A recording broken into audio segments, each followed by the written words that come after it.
പിതാവിൻ്റെയും പുത്രൻ്റെയും പരിശുദ്ധാത്മാവിൻ്റെയും നാമത്തിൽ ആമേൻ. ഈശോ മിശിഹായ്ക്ക് സ്തുതിയായിരിക്കട്ടെ, ഇപ്പോഴും എപ്പോഴും സ്തുതിയായിരിക്കട്ടെ. വിശുദ്ധ യോഹന്നാൻ എഴുതിയ സുവിശേഷം 14-ാം അധ്യായം 27 മുതൽ 31 വരെയുള്ള തിരുവചനങ്ങളാണ് ഇന്നത്തെ സുവിശേഷ ഭാഗം.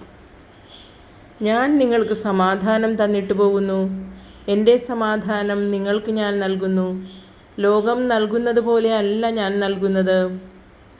നിങ്ങളുടെ ഹൃദയം അസ്വസ്ഥമാകേണ്ട, നിങ്ങൾ ഭയപ്പെടുകയും വേണ്ട. ഞാൻ പോകുന്നെന്നും വീണ്ടും നിങ്ങളുടെ അടുത്തേക്ക് വരുമെന്നും ഞാൻ പറഞ്ഞത് നിങ്ങൾ കേട്ടല്ലോ. നിങ്ങൾ എന്നെ സ്നേഹിച്ചിരുന്നുവെങ്കിൽ പിതാവിൻ്റെ അടുക്കലേക്ക് ഞാൻ പോകുന്നതിൽ നിങ്ങൾ സന്തോഷിക്കുമായിരുന്നു. എന്തെന്നാൽ പിതാവ് എന്നേക്കാൾ വലിയവനാണ്. അത് സംഭവിക്കുമ്പോൾ നിങ്ങൾ വിശ്വസിക്കേണ്ടതിന് സംഭവിക്കുന്നതിന് മുൻപ് തന്നെ നിങ്ങളോട് ഞാൻ പറഞ്ഞിരിക്കുന്നു.